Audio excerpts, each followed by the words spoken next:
Israel has issued an evacuation warning for a large district in Iran's capital, Tehran, as the two sides continue to exchange deadly strikes.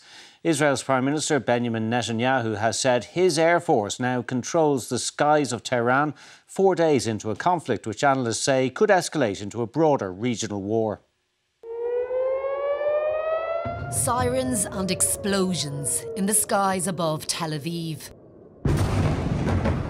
as Iran and Israel exchanged a fresh, ferocious wave of attacks. This strike on the central city of Petah Tikva, one of several Iranian missiles to breach Israel's Iron Dome overnight. It sounds like an explosion, and a big explosion, all the houses actually trembling, and it's scary. It's very scary. In Iran too, the strikes have been intense and deadly.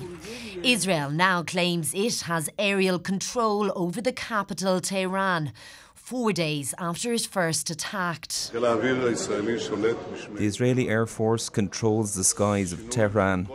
This is a change to the entire campaign. We're on the way to achieving our two goals: elimination of the nuclear threat and elimination of the missile threat. This afternoon, Israel issued a major evacuation warning for a large section of Tehran, affecting around 330,000 people. This video appears to show the moment Iranian state television was struck. Israel's defense minister had earlier warned that the broadcaster was about to disappear, calling it a propaganda and incitement megaphone. Despite the escalation in recent days, US President Donald Trump has indicated he is hopeful a deal can be struck between the two countries. They have to make a deal, and it's painful for both parties, but I'd say Iran is not winning this war, and they should talk, and they should talk immediately. But for now, this long brewing conflict between the Middle East's two most powerful militaries shows no sign of slowing. Kate Varley, RTÉ News. Well, Israel has said that Iran's nuclear programme poses an existential threat to Israel. Several rounds of diplomatic talks by the US and the United Nations have been aimed at limiting Iran's nuclear capability. But there are questions over how close Iran was to a nuclear weapon. Iran's secretive nuclear programme has been a source of international concern for years. At sites like these and facilities underground, Iran was enriching uranium. Tehran said it was for civilian purposes. Israel said it was for a nuclear bomb. And last week, Israel took action. It's been a goal of Israel's Prime Minister Benjamin Netanyahu for years. In 2012, he delivered this warning to the UN General Assembly.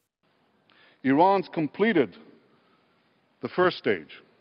But was Iran on the brink of acquiring a nuclear bomb? Earlier this year, the United States intelligence community concluded that it was not. The IC continues to assess that Iran is not building a nuclear weapon, and Supreme Leader Khamenei has not authorized the nuclear weapons program that he suspended in 2003. The IC continues to monitor closely if Tehran decides to reauthorize its nuclear weapons program. But successive US administrations have tried to curtail Iran's nuclear ambitions. Former US President Obama struck a deal with Tehran to cap its nuclear activity in exchange for sanctions relief. President Trump pulled out of the deal in 2018, saying Iran had continued its malign behaviour. And last week, the International Atomic Energy Agency declared Iran in breach of its non-proliferation obligations. But today, the IAEA chief called for diplomacy. Military escalation threatens lives, increases the chance of a radiological release with serious consequences for people and the environment, and delays indispensable work towards a diplomatic solution for the long-term assurance that Iran does not acquire nuclear weapons. For now, a diplomatic solution appears to be off the table, with talks in Oman abandoned. And the question is whether Iran's nuclear ambitions have been dealt a decisive blow, or whether it will redouble its efforts out of sight of the international community. Yvonne Moriarty, News, New York. Well, for more this week, I'd speak to our Washington correspondent, Sean Whelan, who joins us now.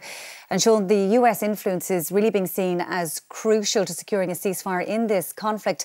Donald Trump very focused, though, on what Iran must do as he arrived there at the G7 summit. Yes, and that's understandable. These talks have been going on for 22 years now, and the objectives have not changed. In Yvonne's report, she spoke about the international community. Well, this was a broad-based coalition of countries. The Americans, the European Union, the Russians were involved as well in trying to persuade the Iranians, yes, by all means have a peaceful nuclear power program in your country, but no, you can't have nuclear weapons, and you can't have the means to make nuclear weapons, that is, these enrichment facilities which are being bombed by the Israelis at the moment, but are probably not being destroyed because they're so well hidden underground. But for 22 years, the same objective has been pursued through talking, through diplomatic means, and a solution has not been reached, at least a solution that is acceptable to that international community. Israel has now said, we can't wait any longer, and has launched an attack. And the question is, do the Americans join in with that attack, or do the Iranians decide that now is the time to talk and now is the time to sign the deal that has been on the table for 22 years and stop their own enrichment program? There is an alternative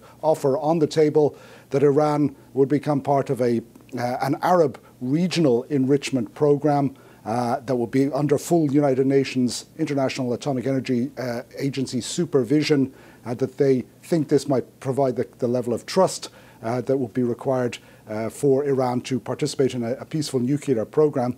But that is the offer, and so far there isn't much sign of it, although President Trump did say a short time ago in Canada at that G7 meeting that yes, they have been contacted by the Iranians, yes, the Iranians do want to talk, and he is encouraging them to get around the table and talk, but at the same time he's not putting on any pressure on Israel to stop their attacks. OK, Sean, thank you.